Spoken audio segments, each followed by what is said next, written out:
आज इस वीडियो में जो जानकारी मैं प्रस्तुत कर रही हूँ वो जानकारी जेम्स वान प्राग की एक बुक मैसेज फ्रॉम हेवन से ली गई है, जिसका लिंक मैं नीचे डिस्क्रिप्शन बॉक्स में दे दूँगी। आपने अक्सर ऑटोमेटिक राइटिंग करने वाले या साइकिक व्यक्तियों के विषय में पढ़ा होगा, जो आत्माओं की दुनिया से कम्युनिकेट करके हम तक मैसेज पहुंचाते हैं। जेम्स वान उन्हीं व्यक्तियों में से एक है। इनका अमेरिका में एक शो भी काफ़ी पॉपुलर हो चुका है, जिसके विषय में यदि आप सर्च करेंगे तो आप यूट्यूब पे उनके शोज देख सकते हैं। इस विषय में उन्होंने कई पुस्तकें भी लिखी हैं। उन्हीं के कई अनुभवों में से कुछ एक अनुभव हैं जो मैं अभी आपको इन वीडियोस में बताऊंगी। जैसा कि हम लोग जानते हैं कि ऊर्जा बहुत अलग अलग रूप से, अलग अलग तरह से हमारे आसपास हमेशा रहती है। उसकी फॉर्म अलग अलग हो सकती है। पेड़ पौधे, जानवर, पशु पक्षी, हर चीज़ में एक ऊर्जा मौजूद है। कुछ व्यक्ति विशेष इस तरह की एक एबिलिटी लेके पैदा होते हैं जो उस ऊर्जा के उस दूसरे रूप को, उस दूसरी डायमेंशन को जिसे हम नहीं समझ सकते, वो उसके साथ कम्युनिकेट कर सकते हैं। यहाँ पे मैं एक बुजुर्ग व्यक्ति के केस का जिक्र करने जा रही हूँ, जो कि सुनने की क्षमता नहीं रखते थे, बुजुर्ग थे और अकेले रहते थे। उनके पास एक कुत्ता था जो कि उनका नौकर भी था, उनका दोस्त भी था, उनका फैमिली मेंबर भी था और एक तरह से उन बुजुर्ग व्यक्ति के कानों की तरह काम करता था। यदि दरवाजे पर कोई आ रहा है, बेल यदि बज रही है, तो वही इशारा करता था कि अब दरवाज़ा खोलना है, कोई दरवाजे पर दस्तक दे रहा है। इस तरह के बहुत सारे कार्य थे जो वो कुत्ता उन बुजुर्ग व्यक्ति के लिए करता था। जब वो व्यक्ति जेम्स वान के पास गए तो उनके लिए तो उनके वो कुत्ता उनके लिए एक फैमिली मेंबर जैसे था। वो उस समय बहुत सदमे में थे कि जैसे वो उनके जीवन से कोई उनका प्रियजन चला गया है। जब जेम्स वान के साथ उनकी मीटिंग हुई तो उस मीटिंग में जेम्स वान ने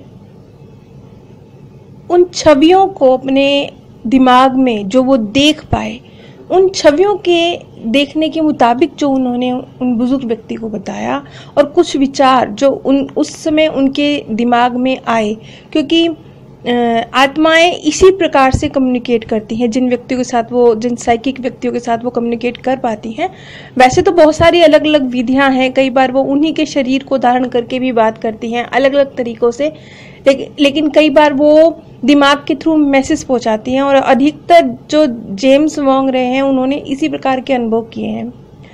तो उन्होंने देखा कि उनके सामने एक छवि आई कि वो जो उनका स्वर्गीय कुत्ता है वो और उसके साथ ही एक सफेद रंग का और एक कुत्ता है, वो एक साथ हैं। और साथ ही उनके दिमाग में ये विचार भेजा जा रहा था कि वो बुजुर्ग व्यक्ति बहुत जल्द, वो अकेले नहीं रहेंगे, वो बहुत जल्द उनके कुत्ते का स्थान लेने के लिए एक वाइट डॉगी उनके जीवन में आ रहा है।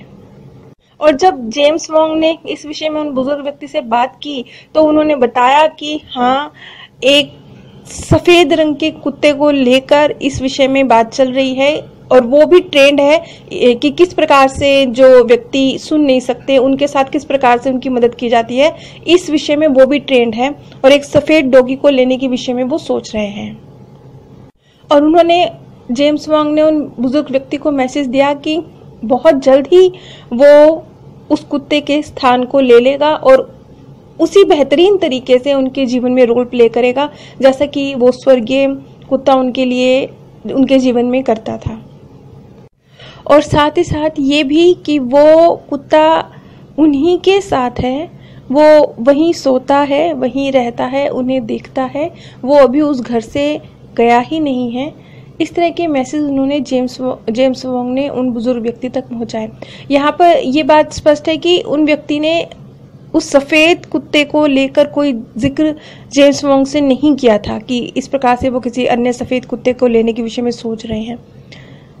तो इस तरह के ढेरों केस हैं जिन्हें जेम्स वान ने सॉल्व किया है। उन्हीं के कुछ एक केस हैं जिनका मैं आने वाली कुछ एक कड़ियों में जिक्र करूँगी। लेकिन इस विषय का जिक्र आपके सामने करने से पहले मैं ये बात स्पष्ट करना चाहूँगी कि जैसे कि मेरे पास एक व्हाट्सएप मैसेज आया जिसमें एक महिला ने अपने स्वर्गीय पति के विषय में जानने के लिए एक साइकिक द्वारा, एक ऑटोमेटिक राइटिंग करने वाले व्यक्ति द्वारा एक पत्र लिखवाया। उन्होंने उस पत्र की PDF मुझे भी भेजी। जब मैंने वो पढ़ा तो उस पूरे पत्र में बहुत ही साधारण बातें की गई थी, या फिर वो बातें की गई थी जो कि उन्होंने उन महिला से पूछी थी, उन्हीं को घुमा फिरा कर लिखा गया था। एक स्थान पे उन्होंने लिखा हुआ था कि मेरे जाने के बाद मेरे जो माता पिता हैं वो आपको प्रॉपर्टी में हिस्सा नहीं देना चाहेंगे, इस प्रकार की दिक्कतें आपको आ सकती हैं, इस तरह से उस पत्र में लिखा हुआ था। तो उन महिला ने कहा कि ये तो मेरे साथ हो रहा है, मेरे जो सास ससुर हैं वो मुझे उनकी प्रॉपर्टी में कुछ नहीं देना चाहते हैं। तो ये भी एक बहुत ही साधारण सी बात है, ये उनकी ज़िंदगी पर सही बैठी, लेकिन ये एक साधारण सी बात है, होता है अधिकतर केसेस में ऐसा ही होता है। 90% मामलों में यदि किसी लड़की का पति का स्वर्गवास हो जाता है तो उसके जो ससुराल वाले हैं वो इच्छा नहीं रखते हैं कि उनके पुत्र के जाने के बाद उनकी पुत्र वधू को कुछ मिले। वो कानूनन उन्हें देना पड़ता है, लेकिन नियत कम ही लोगों की होती है कि कि वो अपनी पुत्र वधू को कुछ दें। तो ये भी एक बहुत सामान्य सी बात है जो अक्सर घटित होती है। इस विषय में उन्होंने पत्र में लिखा हुआ था। और इसी तरह की और भी बहुत सारी बातें कि अपनी सेहत का ध्यान रखिए, आपको विटामिन की कमी हो सकती है। तो ये सारी वो बातें थी जो बहुत ही साधारण थी, कुछ भी उनमें विशेष नहीं था और ऐसा कुछ भी नहीं बताया था जो उस महिला ने ही अपनी बातों में उन्हें ना बताया हो। तो यहाँ पर जबकि आप जेम्स वांग की पुस्तक, जिसका लिंक मैं नीचे शेयर करूंगी, आप पढ़ेंगे तो आपको पता चलेगा कि जेम्स वांग, उनके पास जो लोग आते थे उन्हें वो उन बातों के विषय में बताते हैं जिनका कोई लेना देना, जो आप सोच भी नहीं सकते, जो व्यक्तियों ने उन्हें रत्ती भर भी उनके विषय में नहीं बताया होता। अब जेम्स वांग की पुस्तक से ही मैं एक अन्य केस का जिक्र कर रही हूँ जिसमें एक महिला का पति और पुत्र विमान दुर्घटना में स्वर्ग सिधार गए। तो वो जब जेम्स वांग के पास गई तो उन्होंने अपने पति के विषय में जेम्स वांग को बताया कि उनका प्लेन क्रैश में निधन हो गया है, लेकिन उन्होंने अपने पुत्र के विषय में उन्हें नहीं बताया। लेकिन जब जेम्स वांग ने उनके जो स्वर्गीय पति थे उनके साथ कम्युनिकेट किया तो उन्होंने खुद ही पूछा कि ये टॉमी नाम का लड़का कौन है। तब वो महिला हैरान थी कि ये क्या कह रहे हैं। उन्होंने कहा कि एक टॉमी नाम का छोटा लड़का आपके साथ है, ये कौन है,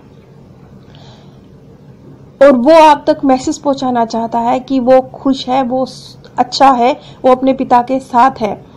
तब वो महिला ने स्वीकारा, वो फूट फूट कर रोई कि ये उनका पुत्र था जिसके विषय में उन्होंने जेम्स वांग को नहीं बताया था।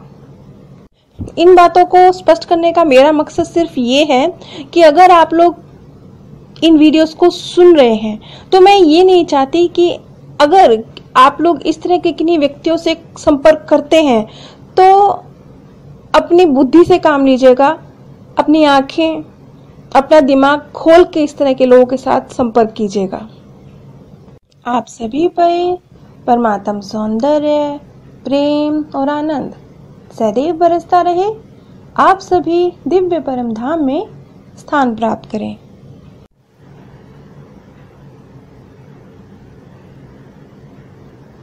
आज इस वीडियो में जो जानकारी मैं प्रस्तुत कर रही हूँ वो जानकारी जेम्स वान प्राग की एक बुक मैसेज फ्रॉम हेवन से ली गई है, जिसका लिंक मैं नीचे डिस्क्रिप्शन बॉक्स में दे दूंगी।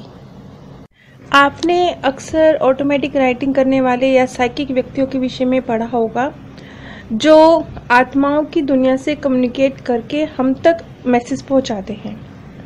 जेम्स वांग उन्हीं व्यक्तियों में से एक है। इनका अमेरिका में एक शो भी काफ़ी पॉपुलर हो चुका है, जिसके विषय में यदि आप सर्च करेंगे तो आप यूट्यूब पे उनके शोज देख सकते हैं। इस विषय में उन्होंने कई पुस्तकें भी लिखी हैं। उन्हीं के कई अनुभवों में से कुछ एक अनुभव हैं जो मैं अभी आपको इन वीडियोस में बताऊंगी। जैसा कि हम लोग जानते हैं कि ऊर्जा बहुत अलग अलग रूप से, अलग अलग तरह से हमारे आसपास हमेशा रहती है। उसकी फॉर्म अलग अलग हो सकती है, पेड़ पौधे, जानवर, पशु पक्षी।